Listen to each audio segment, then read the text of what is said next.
review, inshallah. Bismillah ar-Rahman ar-Rahim. والصلاة والسلام على سيد الأنبياء والمرسلين نبينا محمد وعلى آله وصحبه أجمعين رب اشرح لي صدري ويسر لي أمري واحلل عقدة من لساني يفقه قولي اللهم لا سهل إلا ما جعلته سهلا وأنت تجعل الحزن سهلا إذا شئت آمين. Okay, so yesterday, alhamdulillah, or not yesterday, that last class, we were able to finish up a little bit, just, I think it was like one thing that we needed to talk about from Surat al-A'la, which was just some details regarding what the books of tafsir mention about the Suhufi Ibrahim wa Musa. So the end of Surah Al-A'la, as we said, discusses, the punishment that the disbelievers will face. Allah Ta'ala says, وَيَتَجَنَّبُهَا الْأَشْقَى الَّذِي يَصْلَى النَّارَ الْكُبْرَى ثُمَّ لَا يَمُوتُ فِيهَا وَلَا يَحْيَى. That the individual who was given the reminder from Nabi sallallahu alayhi wasallam, the da'wah was made to him, yet he still turns away from it. Allah Ta'ala says that that individual, يَصْلَى النَّارَ الْكُبْرَى, he will enter into the great fire. ثُمَّ لَا يَمُوتُ فِيهَا وَلَا يَحْيَى. And he describes the fire by saying that such a fire that it will not cause that person to die fully, nor will it be any meaningful life that he'll live while he's in the hellfire. Then Allah Ta'ala discusses قَدْ أَفْلَحَ مَنْ تَزَكَّى وَذَكَرَ اسْمَ رَبِّهِ فَصَلَّى. The successful are those who purify themselves and they remember the name of their Lord and they pray to Him. بَلْ تُؤْثِرُونَ الْحَيَاةَ الدُّنْيَا. Rather, you all prefer the worldly life. بَلْ تفضلون أيها الناس هذه الحياة الفانية على الآخرة الباقية. He says that it's the practice of people that they prefer the temporal life that's right in front of us as opposed to the afterlife, which is forever. وَالْآخِرَةُ خَيْرٌ وَأَبْقَى. And of course the hereafter is better and it is everlasting. And then the narration of Ibn Mas'ud, where he says that this is just the nature of the people, that we love that which is ajil over that which is ajil. We prefer those things which are right in front of us as to those things which are going to be coming in the future. إن هذا لفي الصحف الأولى صحف إبراهيم وموسى. Just pulled up the Ma'arif al-Quran one more time. One sec, sorry.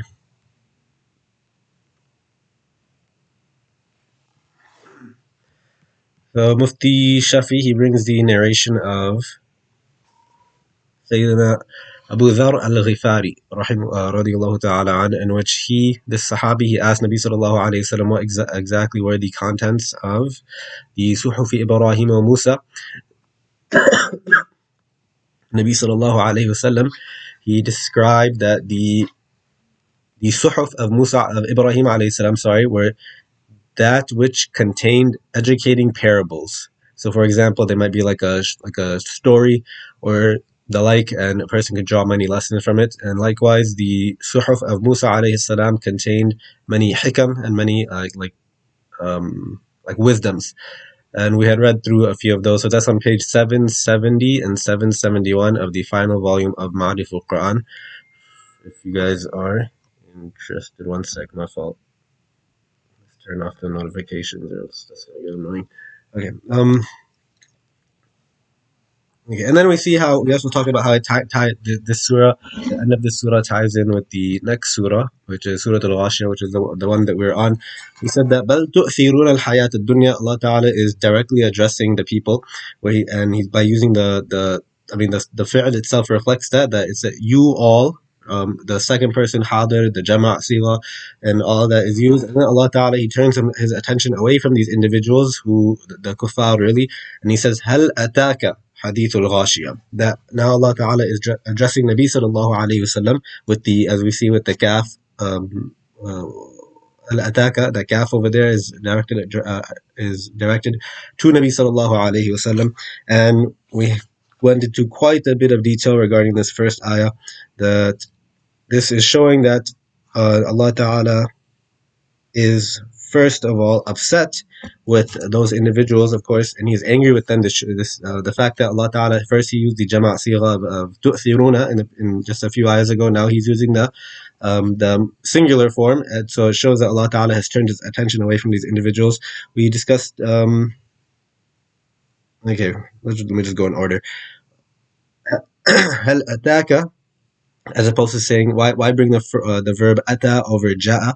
So ja'a is used for the actual occurrence of the big events, whereas this ayah is talking about hal ataka hadith al-ghashiyah, has the news, has the information, has the report come to you about this event that is going to happen in the future. Whereas we see in the previous surahs, Allah Ta'ala says فَإِذَا جَاءَتِ الطَّامَّةُ الْكُبْرَى, or فَإِذَا جَاءَتِ الصَّاخَةُ. Allah Ta'ala uses the verb ja'a because that's the actual event occurring in that when where Allah Ta'ala is describing it there. Why a question? Why phrase it as a question in the first place? Hal ataka. This is a criticism, not talking to those who are at fault. So this is like we said, Allah Ta'ala has turned His attention away from those individuals, and this is also affirming that Nabi Sallallahu Alaihi Wasallam, tasdeeq al-amr, I believe is what we said, that Nabi Sallallahu Alaihi Wasallam is doing his job. Ataka tu'thiruna, we talked about that. So Ghashiyah. Ghashiyah, this come up before. I believe in Surah Al-Naba at least it's come up. وَاللَّيْلِ إِذَا يَغْشَى, and by the night, Allah Ta'ala takes the oath by the night, and what it covers, what it completely engulfs and completely envelops. So this is a sifa. Al-Ghashiyah is a sifa. It's a descriptive for the qiyamah that's going to happen. And when the day of judgment comes, it's going to completely overtake everything. وُجُوهٌ يَوْمَئِذٍ خَاشِعَةٌ, that some faces on that day will be khashi'ah, where he says shall be downcast. And we discussed that in other places. Allah Ta'ala talks about, he describes the kuffar. He says وَخَشَعَتِ الْأَصْوَاتِ خَاشِعَةً أَبْصَارُهُم, that their gazes shall be downcast, their voices will be lowered, and all these things. But when Allah Ta'ala uses this word of khushu' for the believers, Allah Ta'ala says لم يأن للذين آمنوا أن تخشع قلوبهم. Has the time not come for those who believe, for their hearts to have this fear of Allah Ta'ala? So what this shows is that khushu' for any other limb than the heart is actually belittling that thing. So i.e., they still don't have khushu' of Allah Ta'ala, but they only have khushu' of the horrors that are happening all around them on the day, like as we've seen in the previous surahs, the description of the Day of Judgment. Amilatun Nasiba, I think this is the last ayah that we did, maybe the fourth one. Amilatun Nasiba, that they will be resurrected with on their faces. So again, wujuhun yawma idhin khashi'a, and then this is connected to the wujuhun yawma idhin amilatun nasiba. You can see it in their face that they've been overworked, and then nasiba, that their faces are very weary, that they're like drooping almost. Tasla naran hamiyah. And I think this is where we're starting from. Tasla naran hamiyah. So tasla, this the fa'il of this is, it has to go back to wujuh. Of course, this is referring to the disbelievers who are going to tasla bima'na tadkhulu, that they will enter. And I don't. This has come up before, like at least twice maybe, in the previous surahs, but I don't think I mentioned this. Tasla bima'na tadkhulu, that they will enter into the fire. But this is not idkhal. This is just dukhul, that they themselves will enter into the fire. They're not being. No one's forcing them to enter, but they know that they have to go there, so they end up forced. Their bodies are going to like betray them really, and they're going to end up going into the fire themselves. They will enter into the naran hamiyah. So there's quite a few notes on hamiyah. Where is it? So hamiyah, it means a scorching fire. And it is a fire that does not stop, and it's endless. I thought I had a couple of more notes here, but maybe it's somewhere else. But the hamiyah is, oh no, that's for ania, my fault. So these faces will enter into the scorching, an endless fire. تُسْقَى مِنْ عَيْنٍ آنِيَةٍ, and they will be given to drink from the ayn aniya, from the spring, from the well. They are given to drink from a fiercely boiling spring. This is good translation. So تُسْقَى مِنْ عَيْنٍ آنِيَةٍ. Aniya, this is where I had the notes, comes from ana ya'ni, and this is the ism fa'il, the ani and then aniya, because ayn is actually mu'annath sama'i. That ayn is treated like a feminine verb, so a feminine word. So then if you want to have a sifa for it, it has to match, which is going to be aniyatin. So min aynin aniyatin, ana ya'ni ism fa'il. So as we know, this is like when we say al-an, that it means now, al-an, and it also But in this context, of course, it's referring to the, as we've translated it, fiercely boiling. So it refers to that now it has reached the final boiling point, and this is the description that's being given to the drink that these individuals of the hellfire will have. Tusqa is also okay. Tusqa is majhul, so we see that they're not going to be drinking from it themselves, but it's going to be rather it's going to be like poured on top of them. That it's going to be like, you know, when they're trying to, if you have to um, help someone drink something, you know, it's not going to directly always go into their mouth. It might spill on top of them. So this boiling, fiercely boiling water, or this drink is going to completely. It's not just going to go inside their mouth, but it's going to go on top of their clothes, on top of their faces, and it's going to burn their outsides as well. Okay. Okay. Skip that. ليس لهم طعام إلا من ضريع. They do not have any food except that which is from the ضريع. Okay. So there's some. Let's see what Sheikh Sabuni says. He says, ليس لهم طعام إلا من ضريع، أي ليس لأهل النار طعام إلا الضريع، وهو نبت ذو شوك تسميه قريش الشبرق.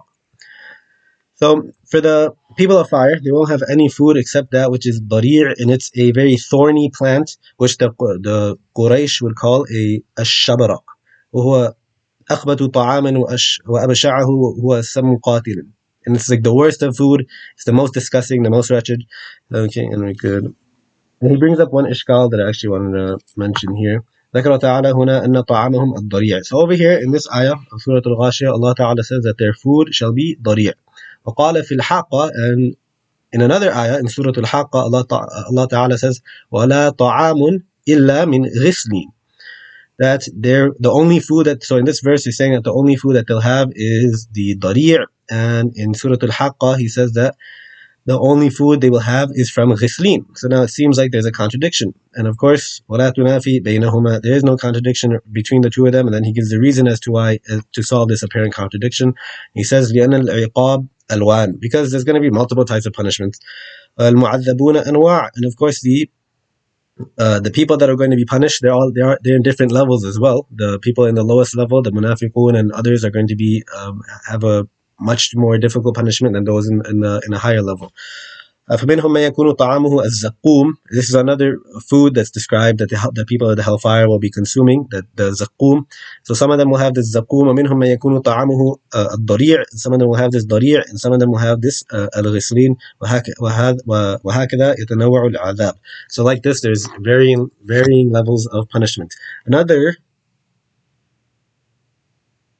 what does it say here? Oh no, it's the next ayah. So another explanation that the scholars give is that ضريع, it's like the jins, it's like it's the overarching the genus of the food, meaning that the ghislin, zaqqum would fall under what ضريع is. So there's no contradiction between any of these verses. Okay, that's fine. Ayah number 7. ليس لهم طعام إلا من ضريع لا يسمن ولا يغني من جوع. And ضريع, it's describing the ضريع, that it will not fatten them, يعني it won't give them any nutritious value or anything like that. ولا يغني من جوع, nor will it save them from hunger. So now if we look in Ma'arif al-Quran, we see why this ayah was revealed, and he says that when the preceding verse was revealed, يعني ليس لهم طعام إلا من ضريع, that these individuals will not have any food except that which is except from the ضريع. So when the preceding verse was revealed, in which it was stated that the inmates of hell will get food like ضريع, some of the pagans of Mecca mockingly said that their camels eat ضريع, and yet they are fat and healthy. So in response to their statement, the following verse of the Quran was revealed, which means that they should not compare the ضريع of this world with that of the hereafter. The latter will neither provide nutrition nor satisfy their hunger. Okay. لا يسمن ولا يغني من جوع وجوه يومئذ ناعمة. So now we see a switch between how Allah Ta'ala was describing the people of the hellfire. Now we're going to be talking about the people of Jannah. So we talked about the punishment on punishment on punishment. Now we get to talk about the pleasures and the unpleasure and unpleasures that are found in Jannah. So some faces on that day shall be na'ima, shall be radiant, shall be when you know like that face a person makes when they are given a gift when they're given a ni'mah, then their faces becomes fresh, they becomes lightened up, delighted. He says faces on that day shall be delighted, lisa'yiha radiya, and they shall be well pleased with the striving that they did in their during their lifetime. So there's a couple of notes here as well. lisa'yiha radiya. Let's see. So sa'i is hard work, good deeds are difficult. Yes. Okay, yeah. So sa'i is, like we say in the context of Hajj, doing the sa'i between Safa wal Marwa. So that's like a very it's not just some like a light exercise that you do. You're supposed to like run through a portion of it and stuff like that. You're running back and forth between mountains. Of course, there's a lot of effort that you're putting into that. So that's what the work of a Muslim is called that he's performing when he's alive on this earth. That all of the good deeds that he did, of course, this ayah is affirming that they are difficult to do. Sometimes doing the good deeds is something that's difficult to do, as opposed to sinning and doing things that are contrary to the obedience of Allah Ta'ala. Those things are easier to do. So Allah Ta'ala is even Imam Alusi, I believe he also says this, I think it's written down somewhere, but he says that the attitude that we have is that you know it is very difficult for an individual to do good deeds while they're living on this earth. So for that reason, that individual on the day of judgment, when he sees like the good, like the reward that he's getting for all those very difficult decisions that he had to make, like all the times he had to wake up for Fajr when he was really tired, all the times he drove to the masjid at nighttime when he was tired to go to Isha, and XYZ, then that person, in fact, on that day of judgment, he's going to be so thrilled to see these rewards, but he's also going to be regretting the fact that he didn't spend more time going through more difficulty while he was alive on this earth. لسعيها راضية. Okay, so the mudaf ilay. So the ha shows only their work for the akhirah is what will make them radiya. So for what reason are they radiya? لسعيها. What is ha referring to? It's referring to the for the thawab al-akhirah. Let's see if he says anything more specific. لعملها الذي عملته في الدنيا وطاعتها لله راضية مطمئنة. Yes, all for those actions that individual committed in the world that they did it out of the obedience of Allah Ta'ala, those are the only things that they're going to be radi about. Normally, the radiya yarda, it comes with the sila of for example, like we say in the morning du'as, raditu billahi rabba, raditu billahi, right? Wa bil islami, wabil Islami, again that ba comes up again. That's the usual sila that's brought for this verb. But over here we see that Allah Ta'ala didn't say bisa'iha, he says lisa'iha. So there's a couple of different meanings. The first is that it's in the meaning of ba, and that's a legit opinion. It could also be lithawabi sa'iha radiya, due to the rewards that his hard work, the hard work of his that he did it while he was alive on earth, due to the rewards of that's the reason he is radiyah. Or it is li sa'yiha radiyah, that individuals will be happy because they had the opportunity to do the sa'i. They had the opportunity to actually go through this difficulty to gain the reward and the different ni'am that Allah Ta'ala promised them from in the hereafter. One sec. Perspective from oppressed. Oh, what the fuck. Okay, anyways. So I'm just trying to quickly go through it because I know we usually end up we only end up finishing like half of what I want to get through every day. So, لسعيها راضية في جنة عالية لا تسمع فيها لاغية فيها عين جارية فيها سرر مرفوعة وأكواب موضوعة ونمارق مصفوفة وزرابي مبثوثة. So here's a couple of the ni'am that Allah Ta'ala promises the believers while they're in Jannah. So لسعيها راضية في جنة عالية, that they will be in a lofty garden of paradise. في جنة عالية, a raised garden. لا تسمع فيها لاغية, you will not hear in it any laghiya, any lahu, any useless talk, any vile talk. And we see here that la tasma'u, this is the hadir sigha, right? Like when you're speaking to someone, you say you use this verb form. La tasma'u is directed to Nabi sallallahu alayhi wasallam. So the mufassirun state that this is showing that you, Nabi sallallahu alayhi wasallam, shall be the first to experience all these different ni'am. Fiha aynun jariyah. In it there are flowing springs. Yeah, in it there are flowing springs.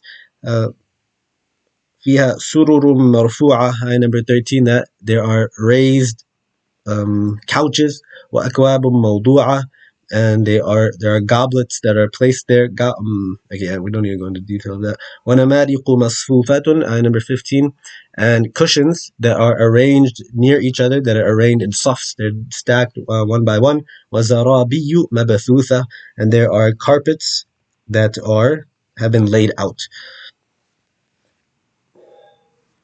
And maybe we can come back to maybe some of the detail as to why, like what's the purpose of these things, and if we have time at the end. Again, I just want to kind of make sure we finish this, because like I said, on maybe from Monday I could try to prepare like a little study guide or something, so that we can do like a review of this entire half juz that we've covered so far, inshallah.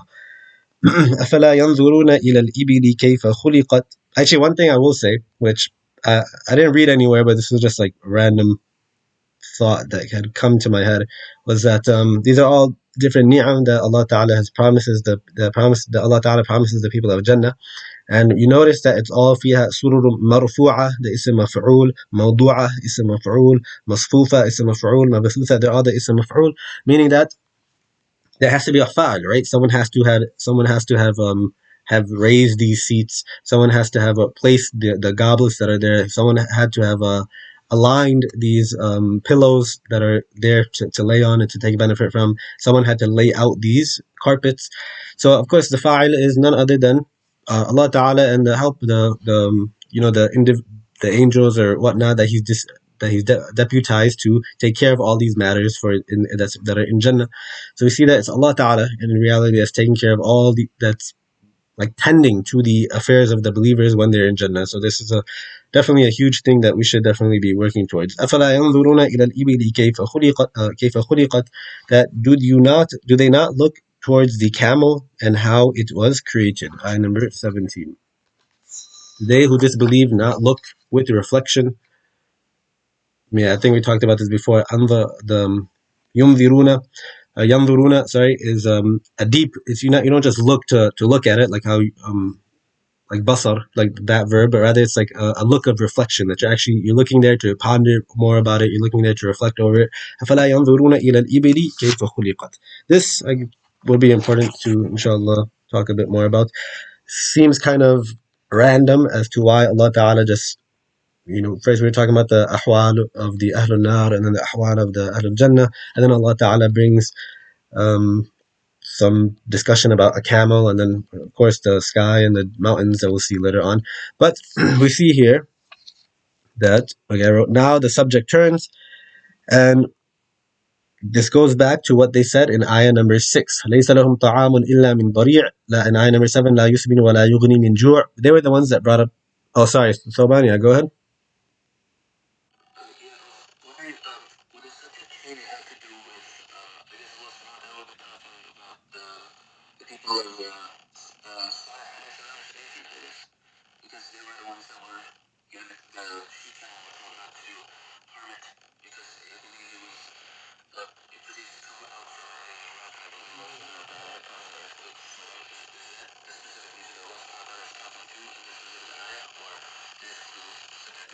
This is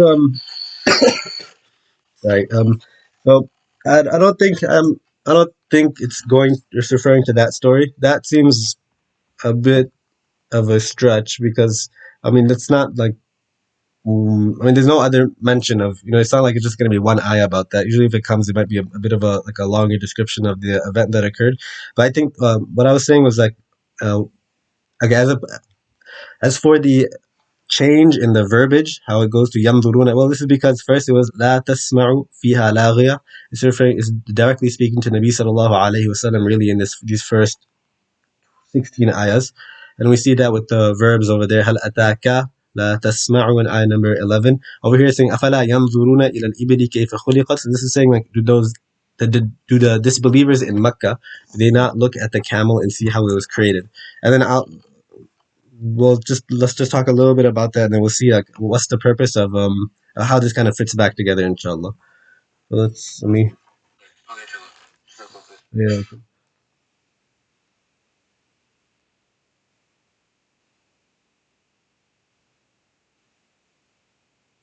Yeah, I think this Yamduruna, this home sigha that's in it is referring to the like the Quraysh, the disbelievers of Mecca. So mhm, yeah. أفلا ينظرون إلى الإبل كيف خلقت. Do those who disbelieve, do they not look at the camel and see how it was created? So now, some description about the camel. So the reason we're talking about the camel is first, they were the ones who brought it up earlier, that they tried to use it as their own proof from their own side that, the hellfire won't be so bad because our camels are able to eat the dari' of this world. But Allah Ta'ala responds to them, He says, La yusmin wa la yughni min ju', of course, as we went over. And then we also see some other sifat of the camel that a person could think about when they read this ayah, that we can see the why bring up the camel, because it is the staple animal of the Arabian Peninsula. Of course, like you think of like Antarctica or one of the poles. I don't know where polar bears are, but polar bears are like the staple animal of the Antarctica, or like penguins or something. Pandas in China and those types of things. They're like staple animals for that region. So the camel for the Arabian Peninsula, it's that animal. So it's been customized for the desert, and how Allah Ta'ala has created it. He created it in such a manner that it can go days without water. It offers milk in a place that there's no other liquids. It can travel for long hours because, of course, like the people of the peninsula, they were nomads, right? They were just going from place to place, trying to find food, which place had viable land to live on, and all sorts of things. And after it grows old, you could kill it, and you could eat its meat, and you could even skin it and use the skin for benefits. But the point that's being brought here is that أَفَلَا يَنْظُرُونَ إِلَى الْإِبِلِ كَيْفَ خُلِقَتْ, is that it's a massive creature, right? The camel is like a couple, it's like much taller than a human being, and it's like it's a massive, majestic creature, but it is a very loyal and obedient creature as well. That even such that like a small child could just have the robe of a camel and it'll follow it, because if that's its if that's like one of the members of the family that the camel belongs to, like the camel itself has a sense of loyalty. I don't know if this is, I think this is a story, it's not really a I don't think it's a hadith, but story is that, like, are just some information, not really a story. But this says that like, a camel, it's so loyal that if you were to tell it to sit down on like the burning rocks that are in the Arabian Peninsula, and just the fact that the master is telling the camel to do it, it'll obey, it'll listen. So the reason that it's being brought up here is أَفَلَا يَنْظُرُونَ إِلَى الْإِبِلِ كَيْفَ خُلِقَتْ, that you guys are trying to use it as your proof in لَيْسَ لَهُمْ طَعَامٌ إِلَّا مِنْ ضَرِيعٍ. Rather, it's a proof to show that this is how a human being should also be in front of Allah Ta'ala, that you guys that in that same manner the mu'min, the Muslim, is supposed to be obedient to Allah Ta'ala and listen to its every command, just like how the camel will listen to the command of the master. أَفَلَا يَنْظُرُونَ إِلَى الْإِبِلِ كَيْفَ خُلِقَتْ وَإِلَى السَّمَاءِ كَيْفَ رُفِعَتْ. And أَفَلَا يَنْظُرُونَ إِلَى السَّمَاءِ كَيْفَ رُفِعَتْ. So we see it's متعلق back to that fi'l. So do you not look and ponder over the sky which has been raised. And of course, like if you put yourself in the shoes of like we said, the desert nomad, he's on his camel, he's traveling through the desert, and he just sees this vast open sky, no clouds, just sees this huge sky, in which he's already heard ayat about, regarding how the sky one day is just going to completely collapse, it's going to be completely crushed, it's going to be completely skinned. وَإِلَى السَّمَاءِ كَيْفَ رُفِعَتْ وَإِلَى الْجِبَالِ كَيْفَ نُصِبَتْ. And then if he looks to his right and left, he sees these mountains, how they've been erected, how these كَيْفَ نُصِبَتْ. Nusibat, I don't think I mentioned this before, but it's from the af'al al-dad. It's from the verbs which it could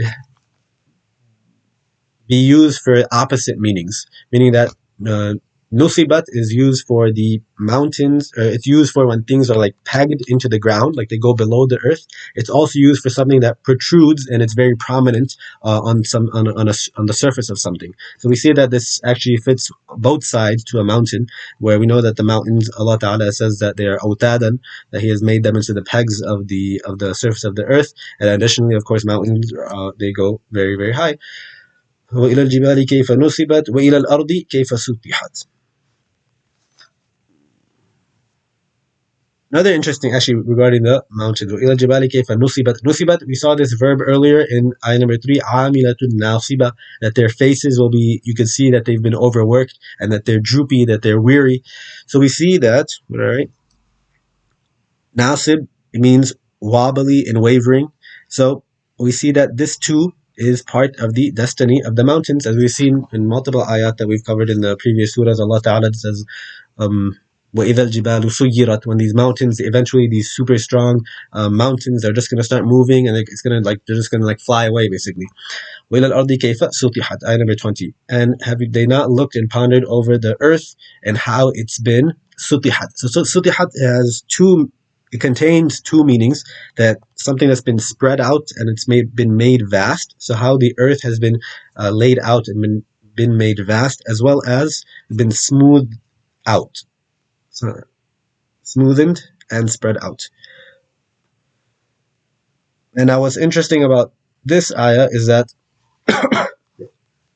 the word sath is, like when we say sathul bayt, that means the roof of a house.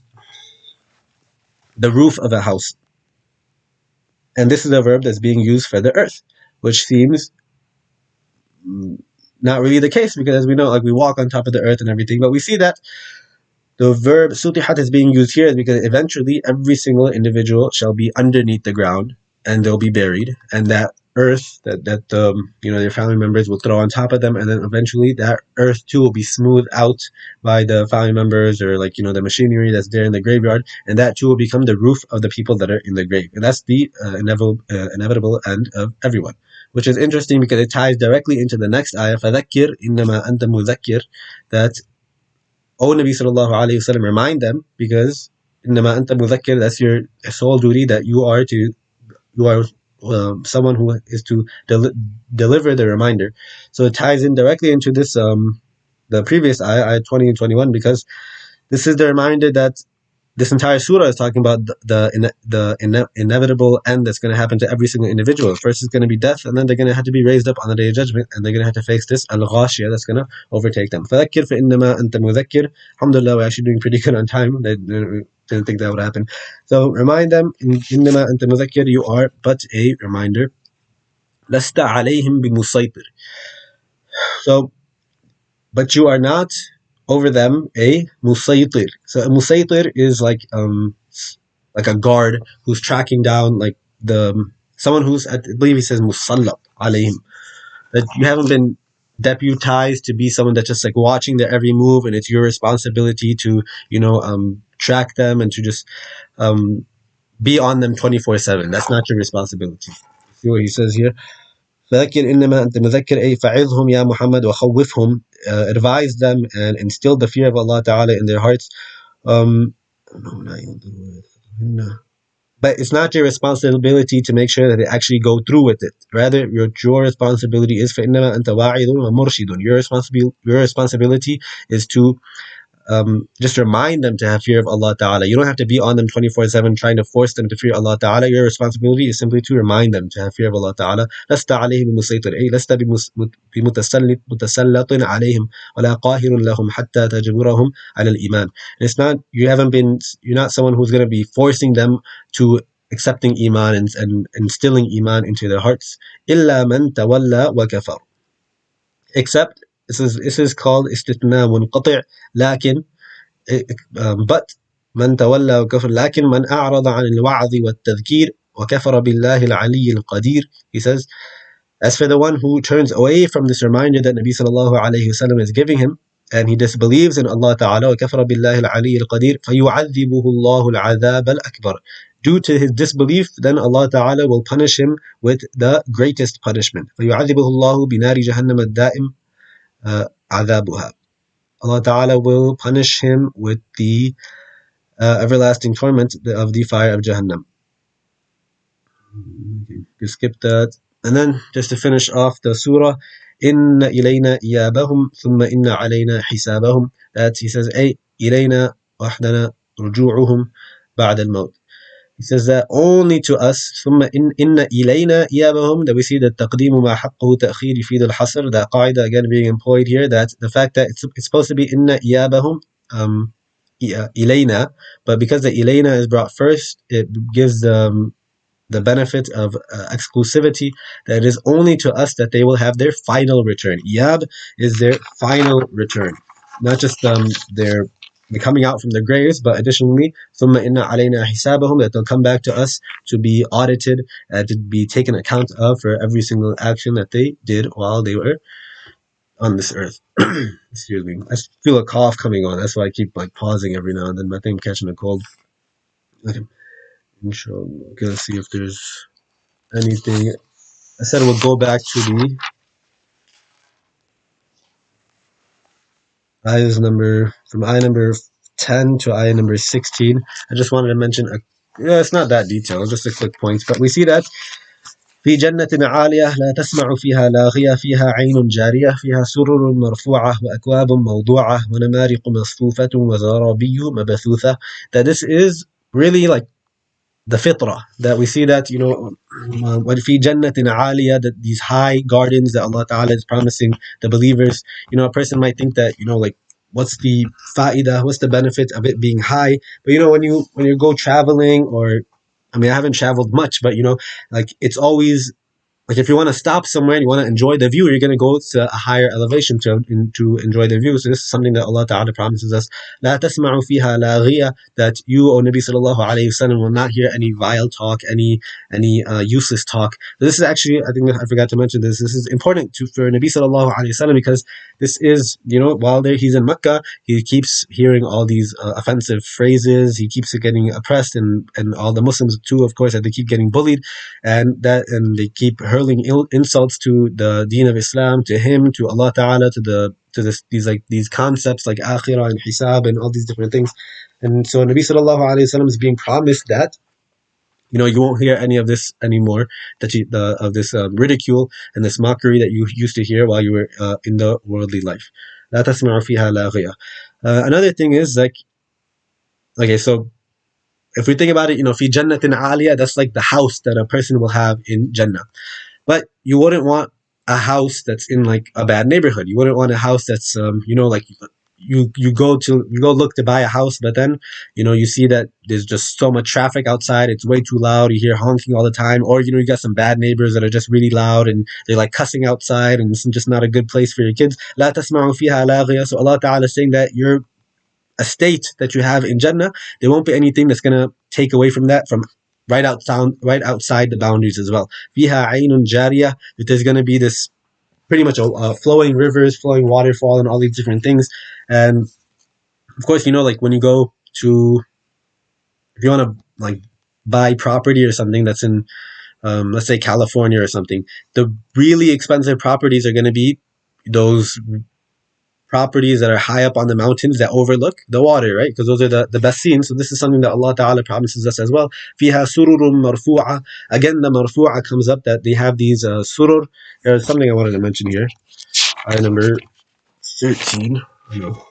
Yeah, ayah number 13. That surur, we normally translate, like in Arabic today, we translate it as beds, but it comes more in the meaning of couches in in the classical Arabic. Why? Because the meaning is like, the asl of, like, the default in a desert nomad's life is that his bed is really just the ground, right? So if you want to have the surur, it'll be something that's elevated. And the reason this is important is because for the desert nomad who's just traveling everywhere, back and forth all the time, there's no reason he's going to be traveling with a bed. He's not going to have like an actual like bed frame, all these different things, or like a couch or furniture, right? Because he's not going to be able to travel with that. So What this ayah is showing that is that once a person is in Jannah, they have a stability, they have furniture. So this the furniture signifies that these people have stability and that they're not going to be, of course, as we know, no one's going to be kicked out of Jannah. Sururun marfu'ah. Again, we see the marfu'ah here. Or not again, but first we saw aliyah, now we have marfu'ah, that it's elevated, elevated, elevated constantly. So this is just showing that, like, you go to, if you go to, like, I'm sure if you guys go to work, the boss's office, his chair is always a little bit bigger. It's a lot more comfy. It's always a more elevated. Or if you're in a courtroom, the judge, his seat is a bit higher than everyone else's. Why? It shows authority, and it shows like comfort. It shows like who's in charge of that room. So فيها سرر مرفوعة وأكواب موضوعة, and goblets that have been placed. So this also shows that, this, not only, if a person thinks that, like, ajib ishkal, but like if a person, they think that, man, I have this amazing garden, I've been given this, like, waterfall, I've been given this, all these different things. It's gonna be a mission to clean, though. It's gonna be so difficult to take care of. I'm gonna have to mow this huge jannatin ali. I'm gonna have to mow this whole thing every single week or whatever. But okay, so akwab mawdu'a, we see here that this is something that because the fact that their goblets are being placed, the fact that they're pretty much like all their dinnerware, the silverware, in our terms, it's all being placed, meaning that all the entire thing is being taken care of by these individuals that Allah Taala is gonna deputize to take care of the estates that He grants the believers.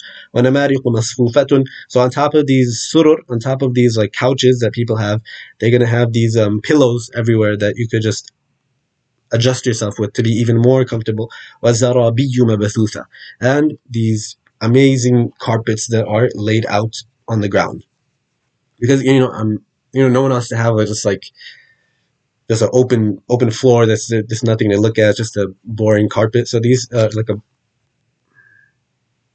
mean, like, like the carpets that's usually in the houses. Like, I would show you mine, but I mean, it's just, I don't think that'd be so appropriate. But it's just like a boring carpet that's just usually in our houses, and then you have to, like, kind of make it fancy to make it look good. And Allah Taala, this is what Allah Taala promises us, that like all throughout the floor is just going to be these amazing, comfortable, beautiful carpets that are just going to be laid out that add to the beauty of our, inshallah, of our houses that we have in Jannah.